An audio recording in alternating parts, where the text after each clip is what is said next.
Hi, my name is Catherine Bosco, and I've been a teacher for over 26 years in Connecticut. I appreciate the time I have to share with you my expertise as well as my experience in creating safe and productive online learning environments. I've been a classroom teacher for 7 years, teaching fourth grade all the way up to adults, working with students, intervention students, and also with English learners. I pursued additional degrees in technology integration after my TESOL certification, and also ISTE standard national certification. And my last plus 15 credits are in special populations.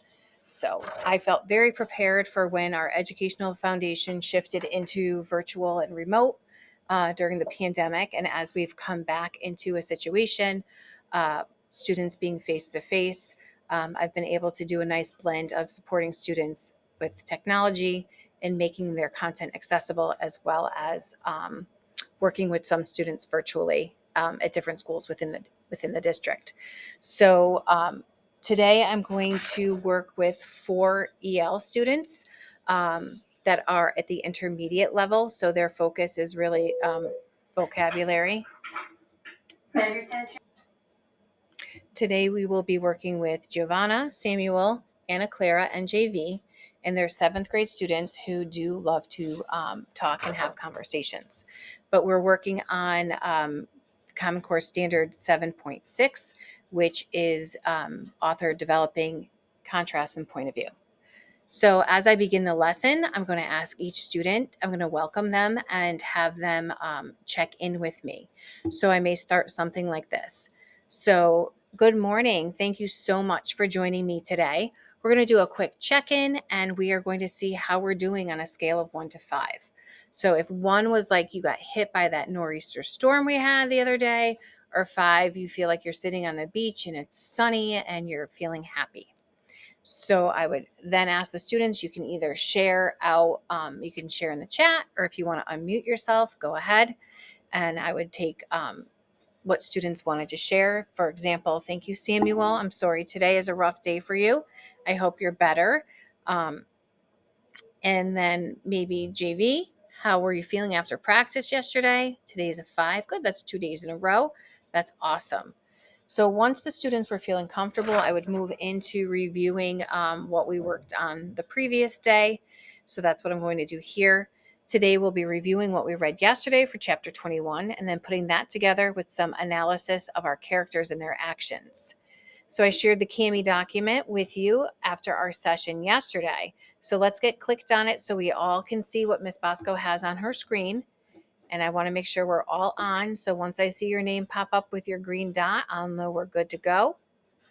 All right. So who can read aloud the learning target for me? So I'd have a student read aloud the learning target. And good. JV, I'm going to ask you, how do we know when we're successful? Yes, when you can tell me what Brian and Mike felt like after they were train surfing, definitely that's when we'll know where we've gotten the gist of our lesson today. So what I'm going to have you do is quickly, I'll give you just 3 minutes on the timer. You're going to reread the text. Now this is a reread, so we're not, we've already read it yesterday and we talked about it. So I want you to just look through the text again.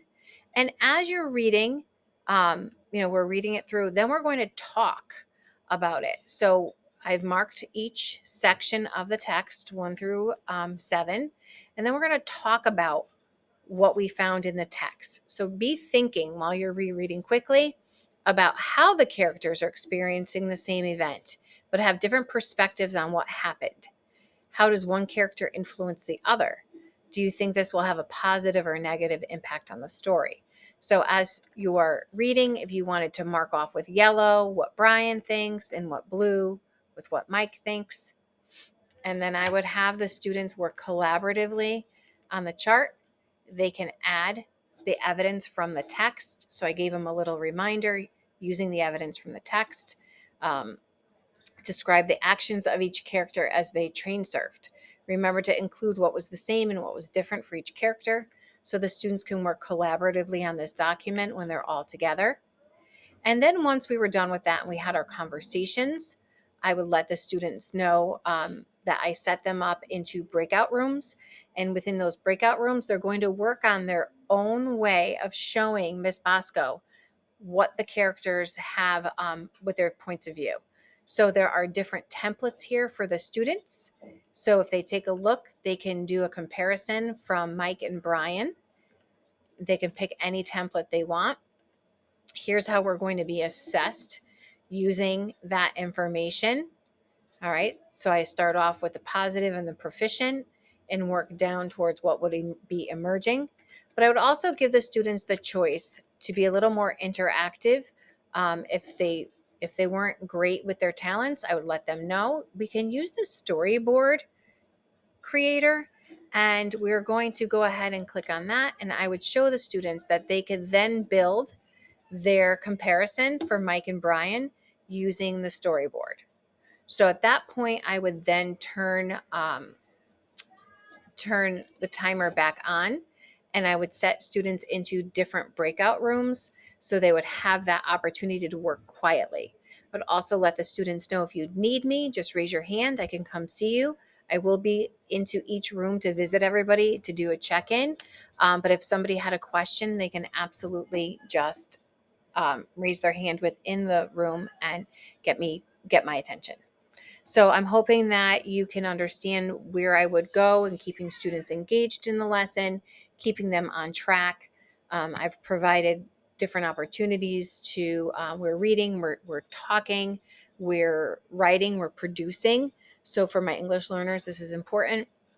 And I've also given them choice and with the expectation of what they would be assessed on. So thank you again for your time.